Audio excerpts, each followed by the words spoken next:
Okay. Vita. I'm gonna show y'all boys where I'm from, man. I'm from One of y'all big boss, Cape Ho. Talk boxing. Welcome my soliloquy, maybe turtles, though last good people do not for self. Call me if I like me, be mad at peak game, ready for us on the swing. Your boy tired, man, but who cares? So I made a video about Benavidez versus Zurdo Ramirez yesterday, or whatever day. Not yesterday. I presented it yesterday, right? A lot of my videos I make I already make them, and then I schedule them for whenever I want to schedule them. But I made a video talk about how I like that fight, and we had people in the comment section who had issues with that fight. And they talking about, boss, you got to keep it 1,000. This is an unnecessary fight. How can you support this fight, but you can't support, Canelo versus Crawford, and Tank versus Paul. This is one of them fights. This is in that same category. Actually, it's not, and I'm gonna tell you why. When you look at Terrence Crawford versus Canelo, nobody asked for that fight. Okay? Terrence Crawford came up 3 weight classes. 3. Okay? And he was in a division filled up with talent. Right? Good fights he could make. Fights that, in this later half of his career could sure up the one thing that people are talking about with him, and that's his resume. Right? He could go fight Fundura, Boots, all these dudes, Jamel Charlo, and beat them, right? He could go down the list and just beat all of them, right? Just beat all of them, beat the brakes off all of them, right? He could just do that. He already got the accolades, right? Now it don't matter now, but I'm saying at that time before he got this Canelo fight, he could have basically got that particular fight, got those particular fights, and shored up his resume. That's what he could have did. He failed to do that, right? He failed to do that. He decided to skip 154 and 160. Some decent talent at 160. You got Janet Beck, Lara, Carlos Adames down there. Passed up those 2 weight classes to go to 168, looked at the landscape and said, Canelo, right? A fighter who's on the decline, right? We all know why he fought Canelo. He didn't fight Canelo because Canelo's the best. He fought Canelo because of the money and the aura. That's what it boils down to. That's why he's asking for $100 million for a rematch, right? Yesterday's price is not today's price. I told you that. And they gonna have to pay him $100 million, right? They gonna have to pay him that hundo to basically get him back in the ring with Canelo. Right? That's what it boils down to. But he not going to get that money, so I'm not worried about it. They ain't going to be, they ain't going to get that money. I think that, both of them need to go sit down somewhere. That's me personally. Right? So you have Terrence Crawford, who was in a weight class at 154. He had 154 that he touched in for a little bit. Pause. That was a hotbed, right? There's a series of fights that he could have made, right? Where it differs from is this. You got David Benavidez, who's at 175, in which the guys he's linked to fight, they don't want to fight him. So what is he supposed to do? He already went through that with Canelo, with being a mandatory and dudes not wanting to fight him, right? He still ain't got that Canelo smoke, right? He still ain't got it. Dimitri, he even explained it in his post-fight interview. He said, hey, I was supposed to. Y'all forget, the reason why David Benavidez got his belt is because Dimitri Bivol chose not to fight him. Y'all remember the WBC said, hey, Dimitri Bivol, you have to fight David Benavidez or drop your belt.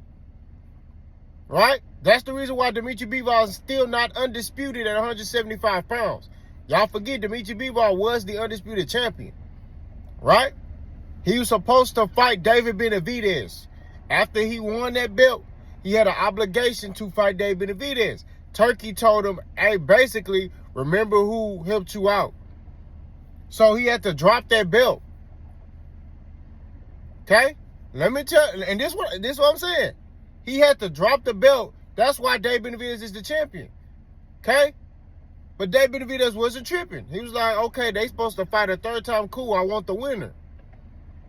Right? He let it be known. I'm cool with them fighting the third time. Right? I want the winner though. What happened to the third fight between Bivol and Benavidez? It's not it ain't happened yet. You know, Bivol comes up with this injury. So the reason why this fight makes sense is he's like, I'm just gonna go to cruiserweight. There's no other fights for him at 175 to make. He beat David Morrell already, right? The two guys that he's supposed to fight, right, that he wants to fight, they don't want to fight him. They link to each other, and they talk about, oh, we're going to fight each other, but, right? So, what is he supposed to do? He's supposed to sit there and just fight low-level competition? No, right? I get it. If he was in a weight class for the talent, he was in a weight class for the other light heavyweights, you know what I mean? I'd be like, yeah, go fight them. But he beat Morrell. He fought Velocity. He just fought Anthony Yard. Who else is he supposed to fight? The two dudes he's supposed to fight, they don't want to fight him.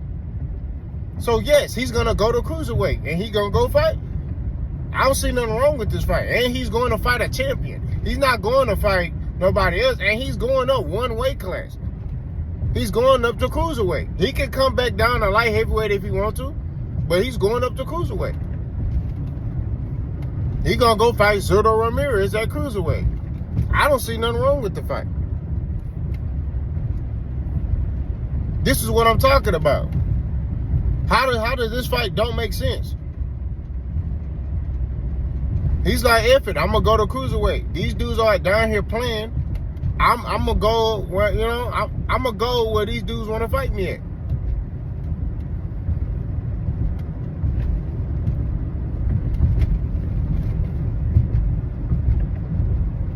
I don't see what the issue is. I'm so serious. I don't see what the problem is. I think it's a good move. I think it's a good scrap. Right? He going up and testing himself against Zurdo Ramirez. We'll see if he's able to win. Right? You know? But how is this fight unnecessary? It's very necessary. David Benavidez, what he's supposed to do, sit at home, right, and wait for Bivol and Benavidez? He was supposed to fight Bivol. Bivol was the undisputed champion. I want y'all to remember that. Dimitri Bivol was undisputed champion. The WBC said, hey, you got to fight David Benavidez. He drops that belt. He ain't had no injuries at the time, nothing. He just dropped the belt. That's why David Benavidez is the champion. But David Benavidez like, I want that smoke. I want to fight, bro. That's what I want that work. Like, what we doing? Like, what are we doing? Like, I want to fight. I want to show that I'm the best, right? But nobody want to fight him, bro. So what is he supposed to do? Sit there and wait? Who is he? Who is he supposed to fight at 175? What other competition do he have for him at 175? For the people who had questions about David Benavidez fighting Zurdo Ramirez, who is he supposed to fight? So we not finna run with that narrative, bro. You know what I'm saying? We not. This dude been trying to fight all the top fights. He been trying. Dudes don't want to fight him. So what is he supposed to do? Retire? Sit at home and just wait? You know what I mean? He went through that with Canelo. He's like, I'm not doing that again. I'm not stalling out my career for a fight. It's not happening. I want to fight these dudes. They don't want to fight. So, hey, it is what it is. I'm going to go to the next weight class. That's the heart of a fighter. That's what you're supposed to do. If dudes don't want to fight you, right, and you didn't beat all the other dudes in the division, cool. That's what I'm talking about with Shakur. I'm like, look, he's stuck on Tank. Tank ain't fighting. Go fight these other dudes. But nah, these other dudes, he like, oh, they're beneath me. Okay?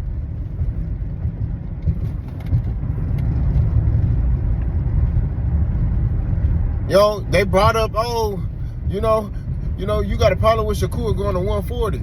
I got a problem with Shakur going up to 140 if he not going to stay at 140 and compete up there. That's my problem. He wants to go up there, beat Teofimo, and go back down and relinquish the belt immediately so Keyshawn Davis, so he don't have to fight Keyshawn Davis, which is his brother. He loves him. He gets him right for an hour. That's my brother. I love him. He get me right for an hour. That's why I'm on his head like that. Right? Dark Ken, I know you from Atlanta, and I know how y'all Atlanta people get down. But in Texas, you know what I'm saying? That stuff ain't flying. All that's my brother bull crap. We ain't falling for that. We ain't doing none of that stuff. You know what I'm saying? That's what it is. I told you. Coach B, that's my partner. I know Coach B since 15. We in the same weight class, smoke. Hey, man, we got to fight. We'll be cool after the fight. That's what it is. You know what I'm saying? We got to keep it 1,000.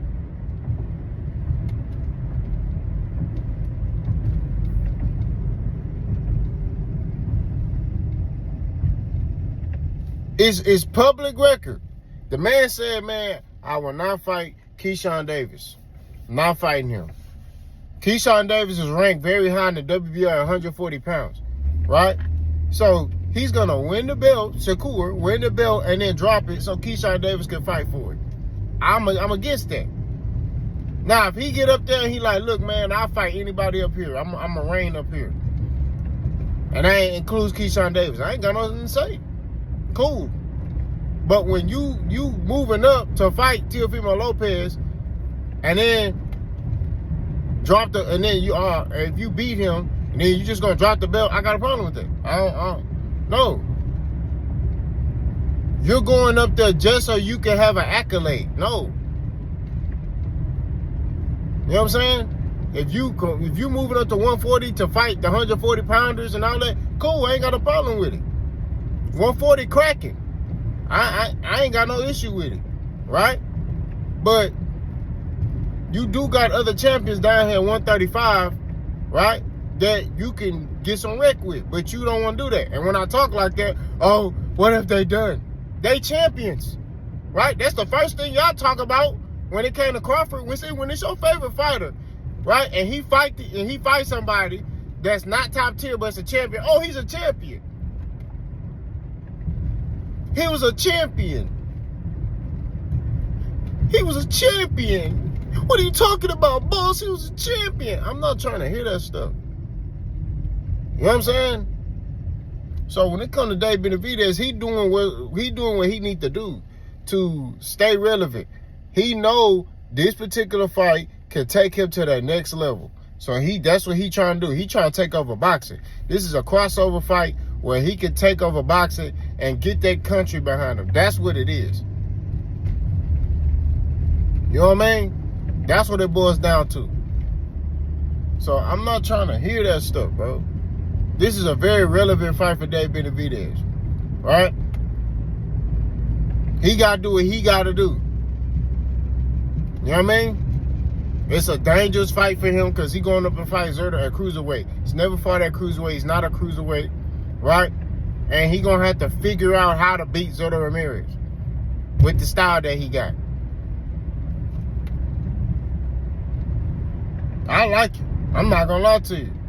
Because when you look at who is he supposed to fight? Who else is he supposed to fight at 175? I'm going to leave that up to you. Put that in the comments. Who is he supposed to fight at 175? Y'all let me know what y'all think. Boss gone.